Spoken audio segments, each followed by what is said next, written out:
Kita sudah sampai di Protomulyo. Bisa kita ketahui kalau yang di sana itu komplek makam Pangeran Juminah.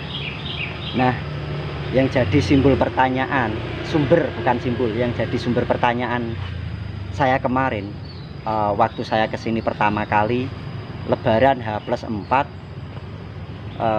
saat kita pulang kan memang sengaja jalannya lewat sini. Nah, saya itu curiga dengan komplek makam Kasepuhan di sini itu.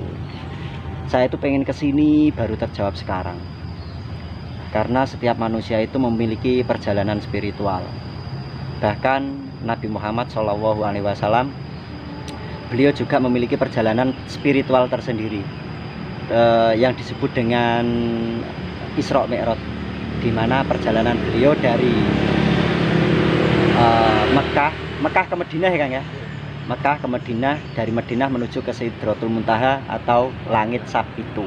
Tapi dengan perjalanan spiritual itu kita pasti tahu bahwa perjalanan spiritual Kanjeng Nabi Muhammad itu ditulis dalam kitab Al-Quran yang dijadikan pedoman umat muslim di dunia. Itu banyak sekali, bahkan umat muslim di dunia itu percaya akan hal itu. Nah, yang menjadi sumber pertanyaan, perjalanan spiritual kita itu cukup kita saja yang tahu, orang lain jangan sampai tahu. Karena dengan perjalanan spiritual yang kita ceritakan, belum tentu orang itu mampu menerimanya, dan itu sangat sulit. Walaupun konteksnya itu sefrekuensi, itu tidak mudah. Makanya saya tekankan kepada teman-teman semua, ketika kalian memiliki perjalanan spiritual, jangan diceritakan kepada halayak ramai, cukup kita sendiri yang tahu. Oke? Nah, berhubung saya ini pakai celana pendek, saya tak pakai sarung sih.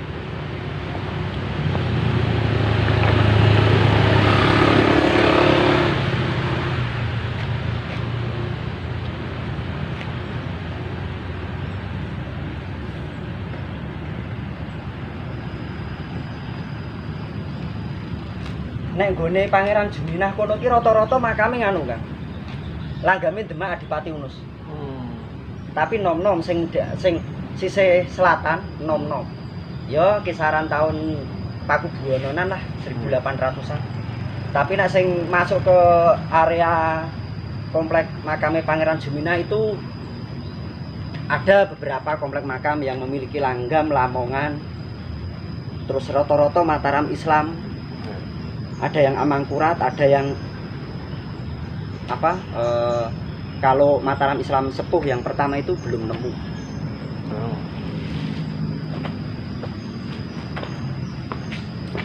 Tetap menggunakan ini, guys.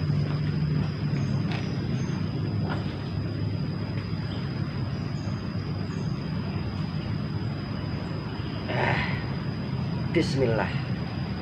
Ilahi Robbi anta maksudi. La haula wala quwata illa billahil azim. Yuk, lanjut.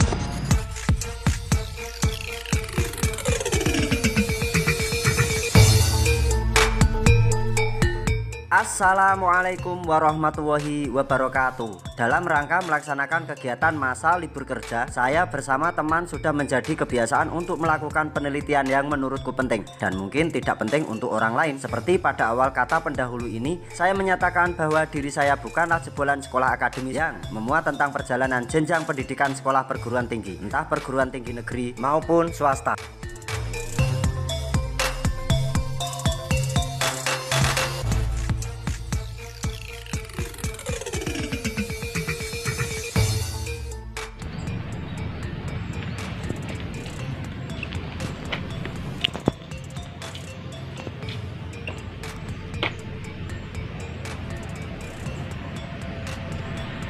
Bismillahirrahmanirrahim. Kita mulai memasuki pintu gerbang komplek pemakaman yang nanti kita akan ulas. Kita di sini akan belajar tentang nisan-nisan sepuh beliau adalah orang-orang penting pada masa itu. Ya Allah, Masya Allah, keren. Ono troloyo barang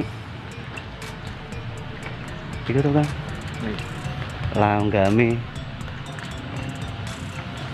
Nah ini nanti kita bahas, kita sowan Mbak dulu.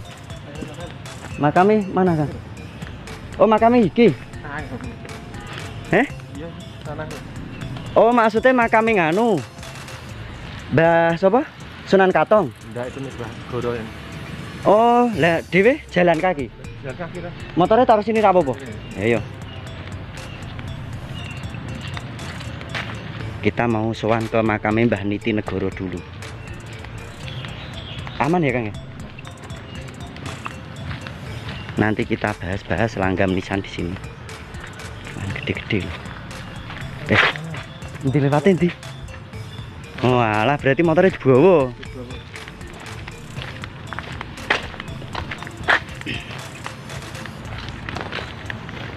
Gitu. Cuma ditumpuk gitu toh.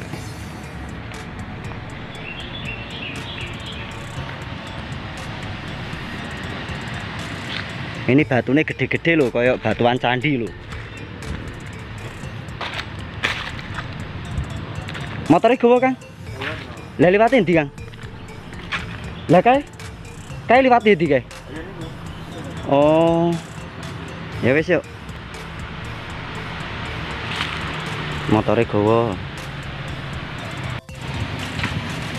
Malah semakin bingung saya. Ternyata kalau kita mau sowan ke makame Mbah siapa tadi Kang?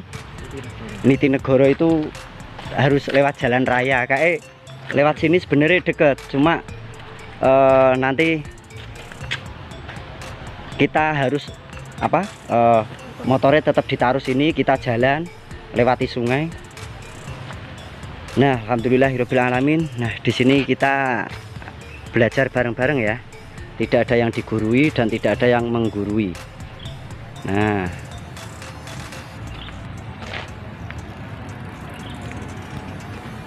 ini makamnya siapa Kang? Raden Gatotkaca yang mana? Namanya kan Gatotkaca. Iya, ini. Nah, kita bisa lihat di sini. Ini adalah makam-makam kasepuhan. Kalau saya pribadi menyebutnya, ini langgam Lamongan. Ini langgam Lamongan, ciri khas. Kalau tidak percaya, Anda browsing situs yang ada di, khususnya situs makam kasepuhan ya, yang ada di Lamongan.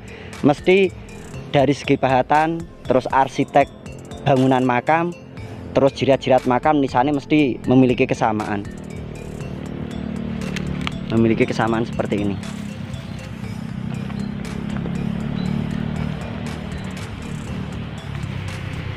Kalau ini Demak ini. Ini Demak ini. Ada Purnama Sidinya. Terus ini Kang. Ono anu nih Kang, ono lafate Kang. Lafat apa itu Kang? Coba jenengan anu Kang. Aduh hancur. Ini dari batu, bukan batu koral loh ini loh. Ini batu semacam kayak batu apa ya Kang ya? Bukan batu putih ini Kang. Kayak batu anu gitu loh, kayak batu pasir. Apa sih? Gitu. Apa tuh? Karang. Bukan nek karang kan koral. Ini lebih anu. Nek sing ini karang. Ini Kang nisan ini. Cantuknya bisa enggak ini? Ini langgamnya apa iki? Oh Lamongan oh Kang. Sama Kang Lamongan. Ini loh ada Purnama Sidine. Jadi ada tulisan kaligrafi Arab. Ini menunjukkan angka tahun ini Kang. Coba bismillah. Amin ya Mbah. Ini enggak ada tuh. Jeru-jeru 3 dimensi kabeh tulisannya. Iki tulisannya piye iki Jal? Monggo sing ket maca. Ya engko tak wacane nek pas pulang wae, tak fotone sik.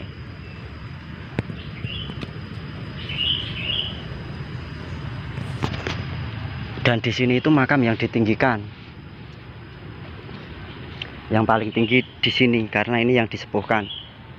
Terus nanti ada lagi yang di sana itu. Jadi di sini itu ada dua komplek makam yang disusun hampir menyerupai bangunan punden berundak. Kenapa saya menyebutnya bangunan punden berundak? Jika kita lihat tatanan batu kuno ini, itu sebenarnya ada trap-trapane. Tahu kan trap-trapan? Yang itu trap-trapan itu kalau menyebutnya punden berundak. Dan di sini ada 4 makam dengan langgam yang berbeda. Kalau yang di sisi paling barat itu langgami Lamongan, terus yang tengah Demak, terus ini Demak, terus ini Lamongan. Ini Lamongan. Dan di sana itu yang lebih istimewa lagi. Tapi kebanyakan orang mengenalnya di sini itu makam Pangeran Gatotkaca. Nah, untuk yang di bawah ini, ini makam-makam sepuh, tapi ini eranya muda ini. Ini eranya Pakubuwono kisaran tahun 1800-an. Ini eranya Pakubuwono. Kalau yang di kompleks sana itu makam-makam muda semua. Itu makam-makam orang-orang zaman sekarang. Dan di sini makam-makam langgam Pantura dengan nisan Godo. Nah, di sini ada satu itu yang mungkin yang disepuhkan. Itu periode 1830-an. Nisan Godo itu. Coba kita zoom ya.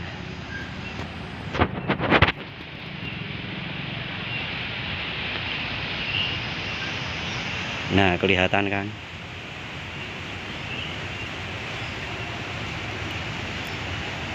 Nah, ini kompleknya sudah dipagar-pagar sendiri.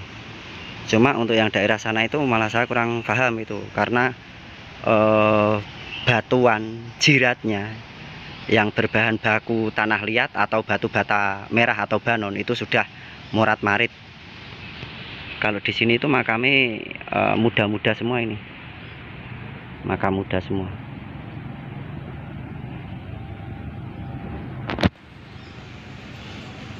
Oh, di sini ada jalannya. Coba nanti kita sowan ke Mbah Niti Negoro.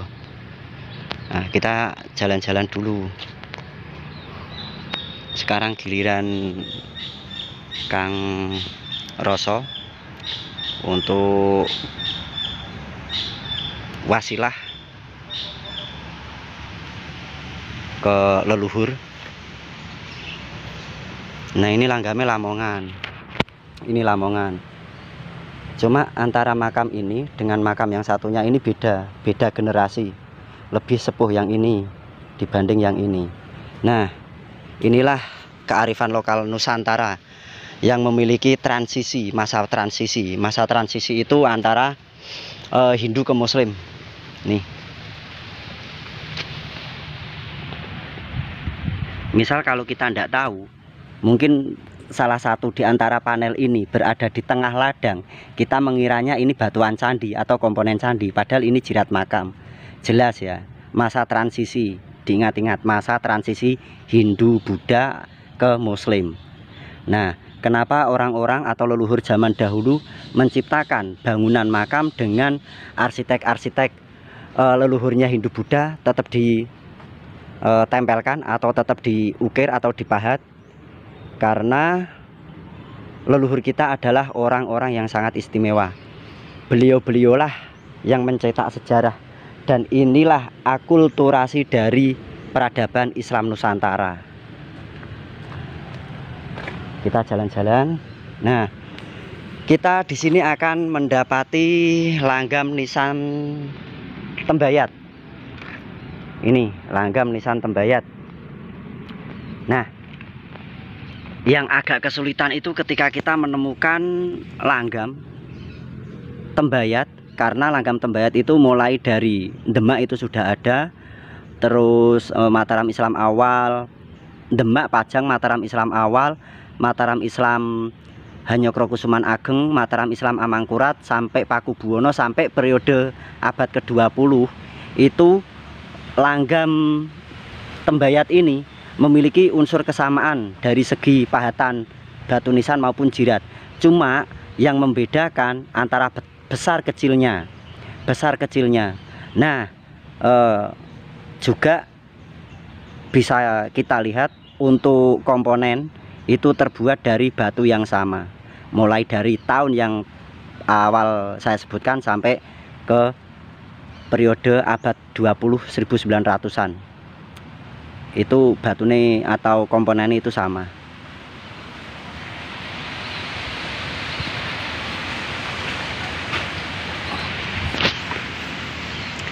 Nah, sebentar, karena berhubung ini makam yang paling istimewa, sebentar saya akan jalan-jalan dulu.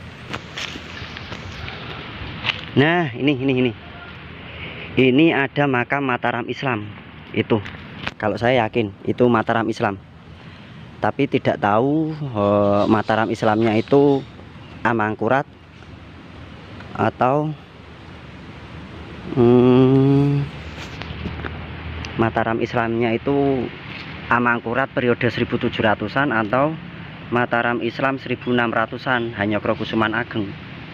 Nah, ini cuma sudah rusak, dan ini pun batuannya batuan kayak endapan magma gitu loh. Batuan ini bahannya kalau di daerah Boyolali, Kabupaten Semarang ke selatan itu batuannya jelas kebanyakan 75% menggunakan batuan andesit dari Pakubuwono, terus 1800-an sampai ke mundur hitungan tahun mundur itu sampai ke 1700 sampai ke 1600, sampai Pajang itu menggunakan batu andesit kebanyakan. Mungkin kalau di sini menyesuaikan tempat juga menyesuaikan bahannya, karena kebanyakan di sini itu batuan-batuan untuk panel-panel jirat ataupun pahatan nisan itu menggunakan koral. Nah, coba kita mau menelusuri. Nah, yang di sini ini komplek makam era Langgam Pantura. Ini di atas 1830-an ke atas ini. Ini komplek. Itu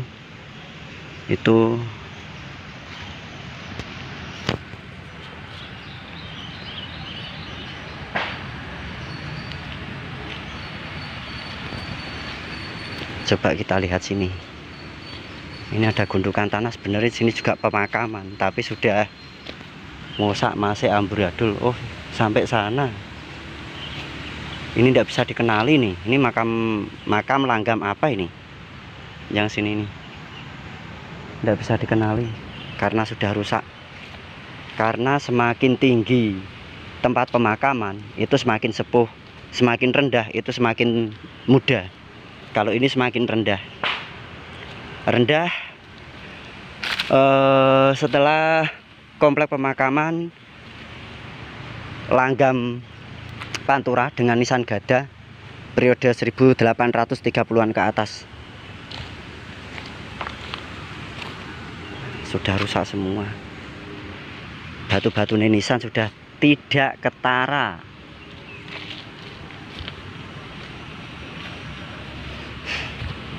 Nah,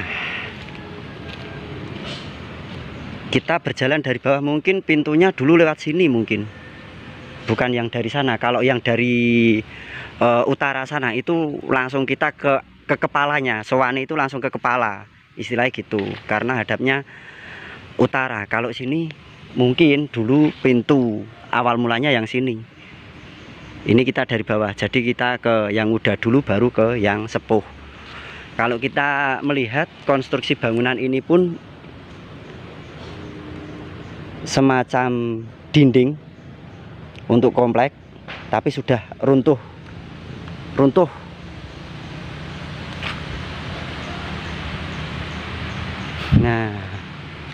Nah, simbahnya ini dimakamkan erane Pangeran Diponegoro. Setelahnya Pangeran Diponegoro. Setelah perang Diponegoro. Nah, ini nisan-nisan seperti ini di atas 1830-an. Ini langgame Pantura, modelnya gada.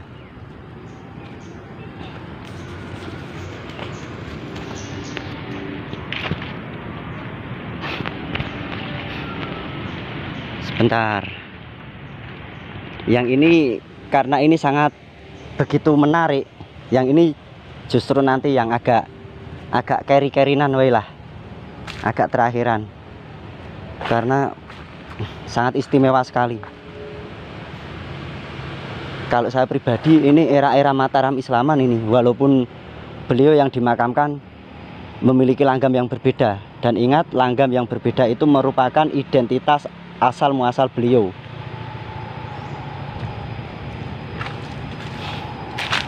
Oh, sini sudah sudah rusak. Tinggal apa ini, tumpukan batu bata. Oh ini, nah ini. Nah, gada ini. Ini gada ini 1900-an ini. Karena lebih kecil ketimbang yang tadi. Ya, Mbah. Monggo ning daerahku tak balikke, Mbah. Aku nek ning kene samarku nek tak balikke yo ngerti wong kok. Dikirane ngopo-ngopo. Saya takut, Mbah. Tak kirim Fatihah aja, Mbah ya. Khususon ila hadrati ruhi fi hadzal qabri al-Fatihah. A'udzubillahi minasyaitonirrajim. Bismillahirrahmanirrahim. Alhamdulillahirabbil alamin. Arrahmanirrahim. Maliki yaumiddin. Iyyaka na'budu wa iyyaka nasta'in. Ihdinas siratal mustaqim. Shiratal ladzina an'amta 'alaihim ghairil maghdubi 'alaihim waladdallin. Amin. Anteng wonten alam bariyah, Mbah. Kula mboten ngertos panjenengan sinten. Solah tingkah panjenengan wektu gesang teng alam donya kula nggih mboten paham. Sing penting kewajiban kula kalian sesepuh maringi donga. Mugi-mugi pinaringan jembar kubure, padang kubure paringi padang, merginipun dipun lebetaken wonten swarginipun Gusti Allah. Amin amin ya rabbal alamin. Kita pindah. Nah, ini yang terakhir. Seperti apa yang saya kata tadi, karena berhubung ini adalah makam yang paling istimewa anggapan saya. Ini dulu, nah kenapa saya tadi menganggapnya antara komplek makam ini dengan makam Pangeran Gatotkaca sana memiliki apa ya, tinggi yang sama dengan bangunan. Kalau yang di sana itu bentuk punden berundak bangunannya, kalau yang sini langsung tembok, cuma sudah runtuh jadi dari apa ya, tanah yang memiliki hampir mirip perbukitan, terus ditutup dengan tembok dengan material batu bata seperti ini.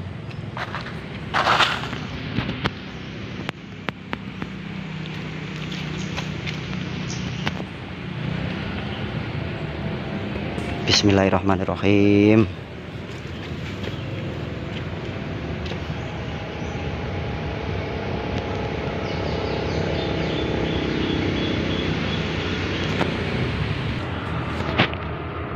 Masih ditemani Kang Roso. Model mana ya? Nah, pertama kali kita mulai masuk ke pintu.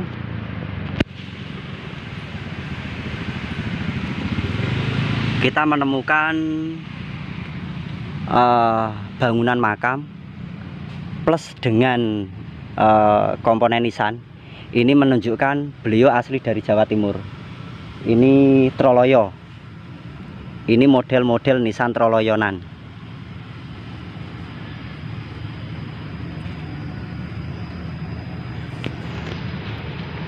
Ini loh pahatannya keren. Nah, perlu diketahui dan perlu digarisbawahi, tadi saya sempat menerangkan tentang komplek bangunan percandian itu dimasukkan ke apa ya istilahnya, bukan kompleknya, tapi ornamen-ornamen dari bangunan candi, entah itu Buddha ataupun Hindu, itu dimasukkan ke langgam-langgam nisan kasepuhan. Contohnya seperti ini. Jika kita ke bangunan candi atau komplek candi Sukuh, pasti kita akan menemukan yang namanya candi, atau dengan sebutan candi apa itu, lupa aku. Kita akan menemukan yang disebut dengan Kalamarga. Nah, Kalamarga itu seperti ini. Nah, ini sebenarnya penggambaran, nanti bisa kita ulas, penggambaran rahim lah.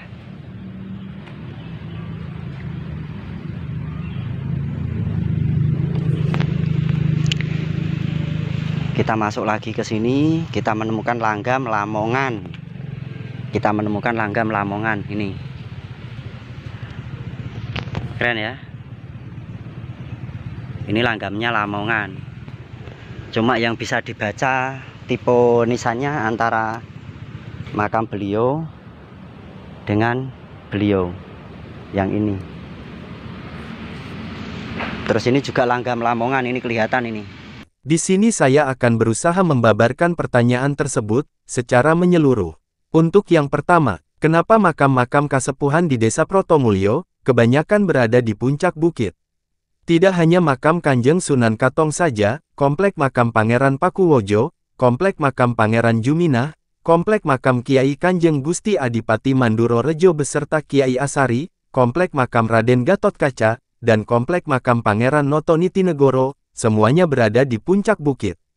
Dan kontur tanah yang berbukit tersebut, membentuk formasi hewan jenis bangau. Dalam bahasa Jawa disebut kuntul. Makanya, sangat wajar ketika lapisan masyarakat Desa Protomulyo menyebutnya dengan sebutan Bukit Kuntul Melayang. Ketika kontur tanah berbukit tersebut dilihat dari atas atau dari udara, menggunakan drone, dengan kenyataannya, jajaran perbukitan tersebut membentuk formasi burung bangau sedang dalam posisi mengepakkan sayapnya atau terbang di angkasa. Bukit pertama, makam Sunan Katong digambarkan sebagai kepalanya. Bukit yang kedua, komplek makam Pangeran Pakuwojo digambarkan sebagai sayap kanannya. Bukit yang ketiga, komplek makam Pangeran Juminah, digambarkan sebagai sayap kirinya. Makam Gusti Pangeran Adipati Manduro Rejo, digambarkan sebagai badannya. Dan komplek makam Raden Gatot Kaca, beserta Pangeran Noto Nitinegoro digambarkan sebagai kaki kanan dan kaki kirinya. Dan kenapa makam-makam tokoh penting tersebut berada di puncak bukit, dan jawaban tersebut memiliki sumber atau pendapat yang berbeda. Tapi, menurut saya pribadi, semuanya itu saling berkaitan dengan kepemilikan gelar, jabatan dan tingkatan spiritual sang tokoh. Sehingga, menjadikan derajat para tokoh semakin tinggi. Dengan tata cara dan adab pemakaman yang sudah diwariskan oleh para pendahulunya. Nah, tadi ada pertanyaan dari Kang Mas Roso. Kenapa makam ini tidak dijadikan satu, melainkan di semacam kayak ada garis tengah antara blok barat sama blok barat sama blok timur. Sebenarnya tidak ada blok-blokan. Kalau saya sendiri mengartikan di sini itu beliau yang dimakamkan di sini, tokoh-tokoh di sini itu malah justru yang lebih diutamakan ke alim ulama. Kenapa saya bilang seperti itu? Karena setiap batu nisan memiliki pahatan yang sangat unik, berupa simbol Purnama Sidi, dan di dalam Purnama Sidi atau kaligrafi Arab itu dibalut Purnama Sidi. Ini ada. Terus kalau ini nisannya belum tahu. Kalau ini juga ada ini. Ini ada Purnama Sidinya.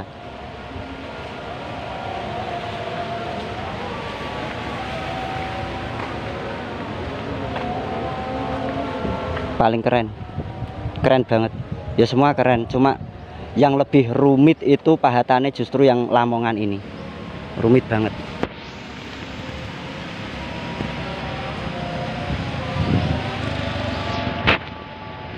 Nah, kalau yang sini itu kayaknya beliau-beliau yang dimakamkan di sini itu yang sudah tadi saya ceritakan, ada nisan-nisan langgam Troloyo, terus langgam Lamongan. Troloyo itu kalau kebanyakan orang menyebutnya Giri Kedaton, yang ini simbahnya yang ini itu Lamongan, walaupun sama-sama dari Lamongan. Giri kira ya Lamongan toh, Kang? Oh, Giri itu Gresik.